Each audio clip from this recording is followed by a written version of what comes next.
Good morning. Good morning.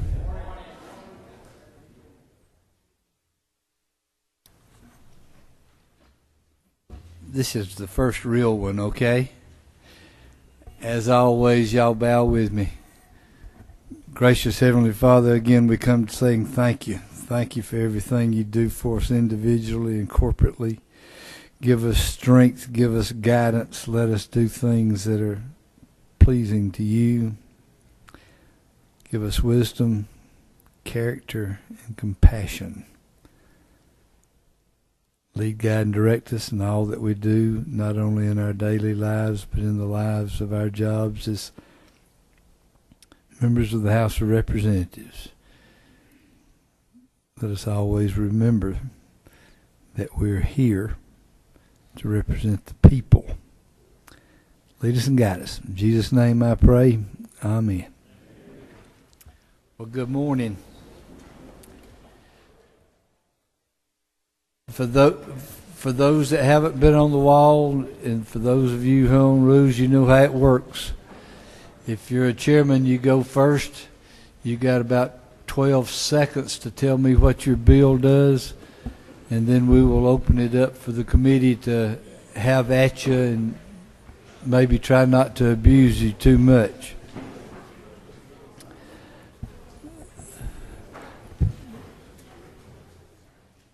First on the wall is the chairman, Mr. Coleman.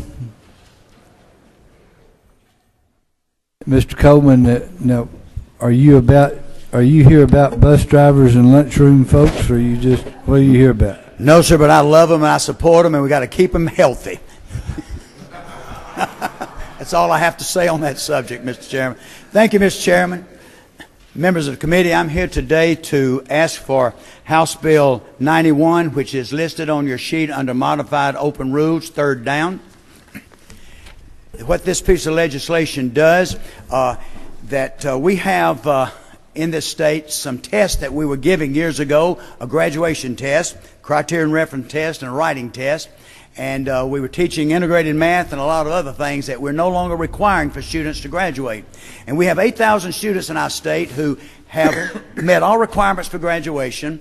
They have done everything they could. Many of them walk with their class. Many of them have 3.5 and better grade point averages, but they cannot get their diploma because they failed to pass one part of one of the 5 tests that are no longer required that used to be required for graduation. What this bill does, it allows these students now, passage this bill, to go back and get their diploma, where many of them can get jobs, the military, Walmart, and even the firemen and policemen. Now, you cannot get a job with the GED. You have to have a diploma. We're doing something that we should have done, helping young people that cannot get work. We have a letter here that I won't read because I'm in a hurry, but a guy has taken the test 22 times, has gotten within 1 point, and has been offered a job, but cannot. He's still at Walmart because he cannot get a job because he cannot pass that graduation test. Thank you, Mr. Chairman. We got questions? Thank you. Thank you. Ms. Quick.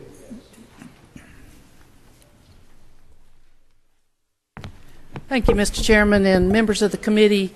I'm here to ask your favorable consideration for House Bill 52, which is the second bill on your list. This bill would simply make the entry of a separate parenting plan order discretionary instead of mandatory by taking out the offending shall in the current language and modifying it with unless otherwise ordered by the judge. When this statute was modified and implemented in the 2007 legislative session, there's a second part of this statute which actually makes certain criteria discretionary to be included, and then this first portion makes the incorporation of a separate permanent parenting plan mandatory according to some Superior Court judges.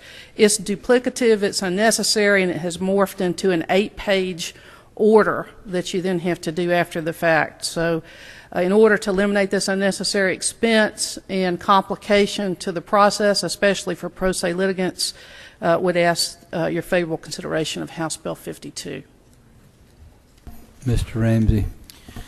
Thank you, Representative. Is this a bill from the family law section of the bar? Only to the extent that I'm the current vice chairman of the family law section. They have reviewed it and have no objection. It actually is supported, Mr. Whip, by the Superior Court judges as well. Can you, for those of us that don't practice family law, can you tell us exactly what a parenting plan is and how this kind of plays? I mean, it's on the surface it sounds like a good thing, and eliminating the requirement that there be one. I know there's a good reason for it because I know you know this area of the law very well, but can you kind of talk about it in layman's terms, how this plays out? Certainly. For example, when there are two lawyers involved in the process, what you negotiate, whether in or outside of mediation, is a settlement agreement that sometimes can approach 20 or 30 pages, and that's what is signed by the parties. A parenting plan, according to Uniform Superior Court Rule 24.10, is a separate 8-page document that then must be done after the fact, which duplicates and regurgitates in many respects what is already covered in that agreement. In addition, if the judge is conducting a hearing in a contested matter, instead of being able to simply incorporate all of the terms and the provisions that are in 1991 in a separate portion of the statute, a separate parenting plan order has to be prepared by a staff attorney or otherwise and done if the judge reads this statute this way. So to summarize, we're eliminating an unnecessary and duplicative step to the extent that it's already addressed in the settlement agreement between the parties. And still leaving the Superior Court judge the discretion to say you didn't cover everything and you're going to have to do a parenting plan. Excellent. Thank you. Mr. Leader. Thank you very much for bringing this legislation, and I do know that the lady is well recognized as an expert in this field, so this truly is a question and not an adversarial remark. I think I'm all for your legislation, but for my sort of layman's approach, can you get this? This does not allow a judge to completely not admit a parenting plan. Right? I mean, there's still going to be a parent.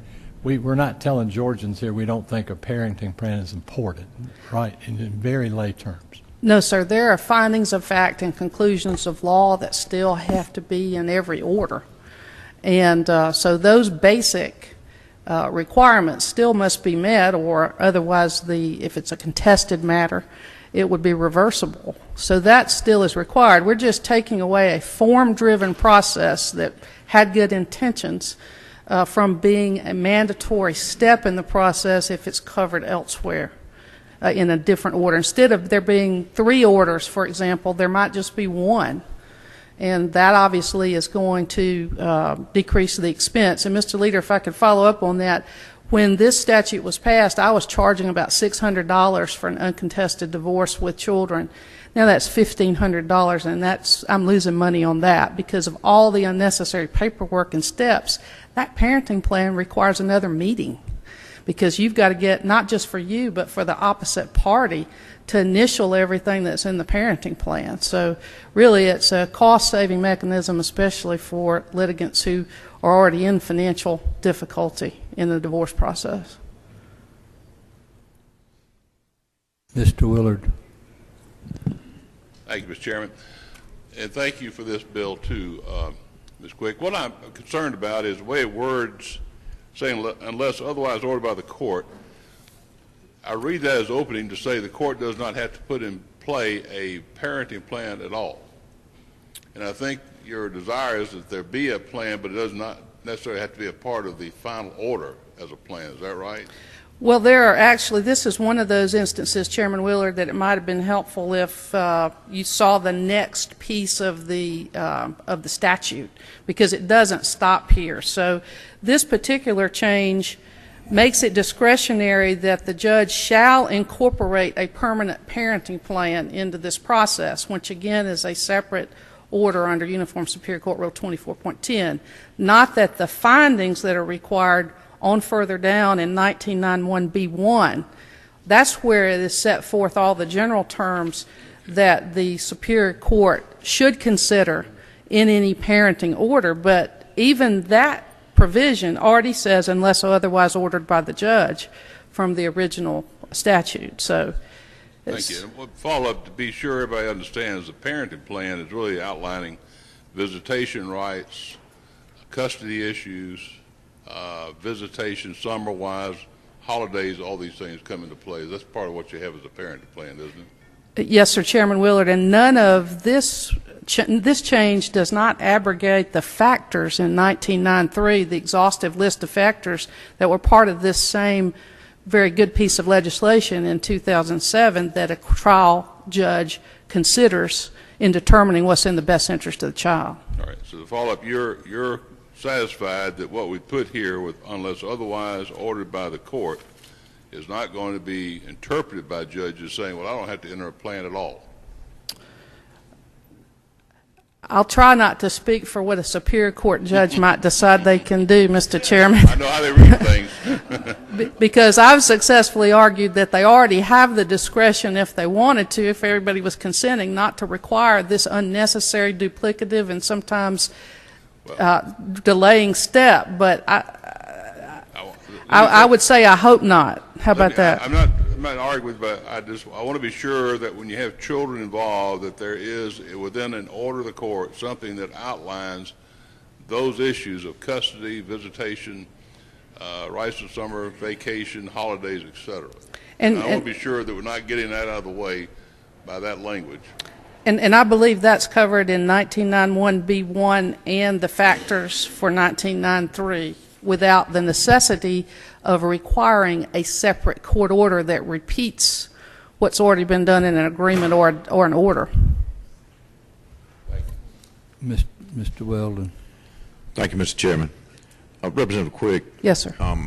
The requirements to merely file a divorce where children are involved dictate that a parenting plan is filed unless there is an agreement between the parties that they have before the filing of the action that would include all of the required information and data related to child custody, visitation, regular visitation, holiday visitation, those kind of things.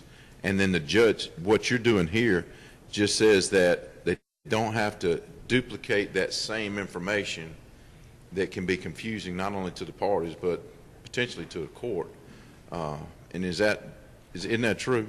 That's correct, Chairman Weldon, and it does not eliminate simply making this step of incorporating a separate parenting plan doesn't eliminate all the things the court is required to consider in 1991B1 and 1993. It just is a separate document that is not mandatory.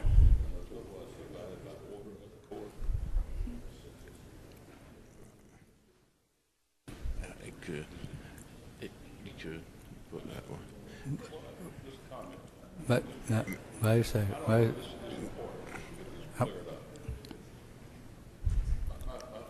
Ms. Quick, would it be helpful to say unless otherwise provided by order of the court? Now, my point is that there is something then in place that has this purpose of providing for the parenting plan. To be sure, it's not really saying, well, I can just order not doing it as a way of getting around it. Mr. Chairman, if you're concerned about that, I would accept that additional language, that different language. If I could follow up with a question to the author. If we require that information to be duplicative and it's an agreed, where this is primarily going to come into play, isn't it true that when there's an uncontested divorce or there's already been these provisions provided to the court, this information provided to the court, correct? Yes, sir. Thank you. Nothing further. Mr. Williams. Thank you, Mr. Chairman.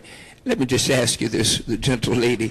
Yes, sir. I hate to jump between all these learned attorneys, but in plain old midway talk, is this just eliminating redundancy in paperwork? In a major way, Representative Williams, yes, sir. That's how, some folk not going to be able to ask me these sophisticated questions. Thank you. Mr. J. Powell. Thank you, Mr. Chairman. Representative Quick, not to belabor the issue any longer, but the previous sentence says that a parenting plan shall be required. All this does is make it discretionary as to whether it's incorporated in the final decree. Yes, sir. Thank you. Thank you.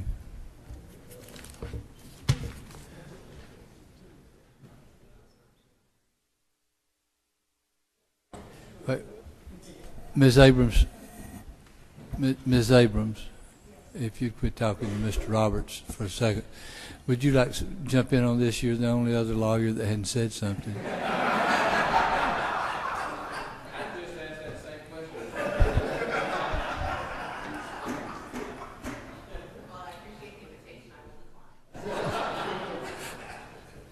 You have a client in front of you, so you can't. Okay.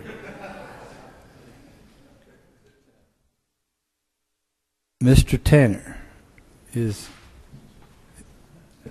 Thank you, Mr. Chairman. I'll still try to stick with my 12 seconds.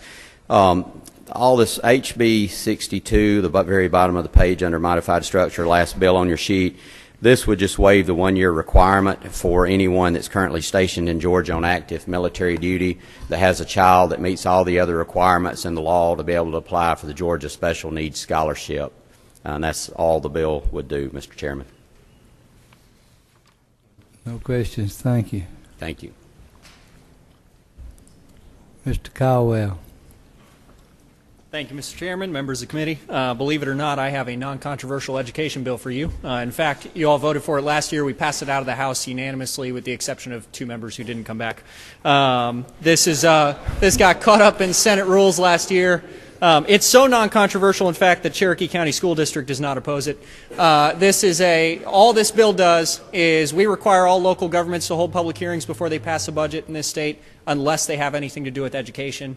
This would take what we spend the largest amount of money on in this state and require that they hold public hearings before they pass their budgets, and also make their budget available to the public. So I would be happy to answer any questions, and I would ask for the committee's favorable consideration. And that's House Bill 65. Apologies. It's the second one under modified open rule. Mr. Roberts. Thank you, Mr. Chairman. Just one question, Representative Caldwell, and I'm trying to read back over it. Why did we on line 18 exempt out like college and career academies? It's a great question. The reason is that those actually fall under local other boards. They fall under local boards or in some cases other boards who are already required to hold public hearings under what this would require. So as opposed to requiring them hold public hearings and make the budgets available twice, we're going to save the taxpayers some money. Thank you. Thank you, sir. Mr. Benton. Thank you, Mr. Chairman. House Bill 86.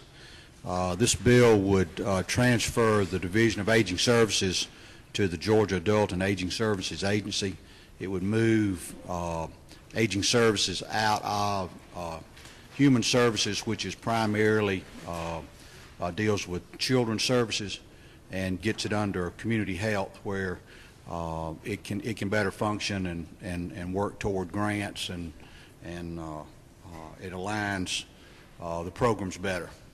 Appreciate y'all's favorable consideration.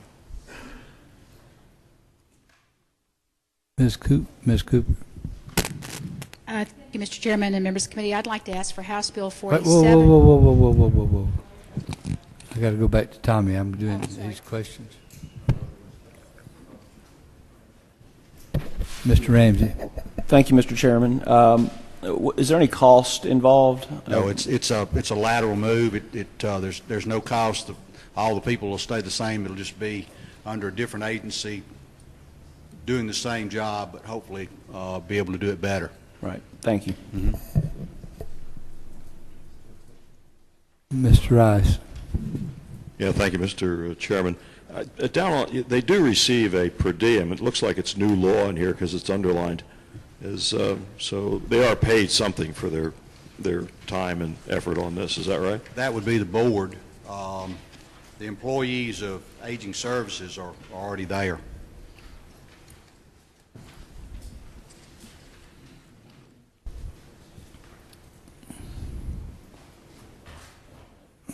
Now, Ms. Cooper.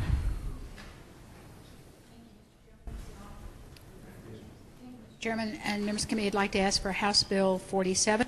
It's under modified structure rule. This would allow ophthalmologists and optometrists to prescribe eye drops before they reach their 30-day period if they have gone 70% of the prescription. Elderly people have trouble putting eye drops in, especially elderly people, and they often run out of their prescription before it's time for them to quit using the eye drops. Medicare has even recognized this as a problem, and this would allow the physicians to order the eye drops. It does not mandate that the insurance companies have to pay for it. The person may have to pay for it. It just allows the patients to get the eye drops they need. Mr. Stevens.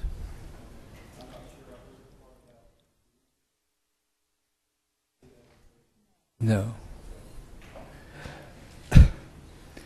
Ms. Cooper, is this the bill my name's on? Is this the bill my name's on second? Yes, sir. What changes have been made to that bill since we came with it? None, sir. None. Okay. Any other questions? All right. Mr. Weldon.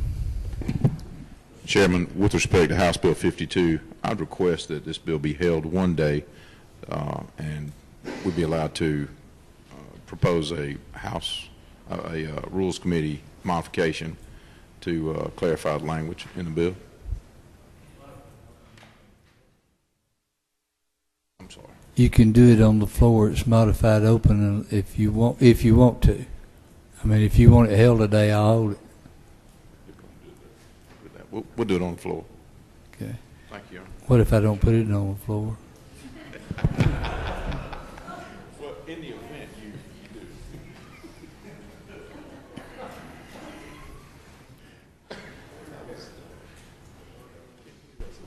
All right. We're going to set it for tomorrow. Under modified structure, HB 62. Do I hear a motion? Any opposed? All right, it's on. Under open, HB 86. Any objection? It's on.